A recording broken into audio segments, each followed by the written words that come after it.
So how do you make your kitchen budget go as far as possible? Now, the easiest way to do that is to buy direct. So you do a bit of a search, or your builder recommends someone, you go there and you find that the design's a bit basic, a bit vanilla. So then the next thing is you go to the showroom, you're looking for a bit more of a design flair, a bit more of a personal service. But the only problem with that, they're never going to let you buy direct. It's going to ruin their whole business model.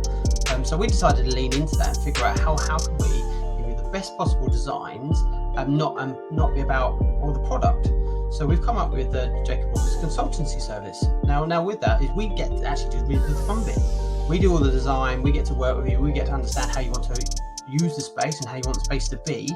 We'll do a bit of the boring admin and speak to our suppliers or suppliers that we've used before about getting the best possible price.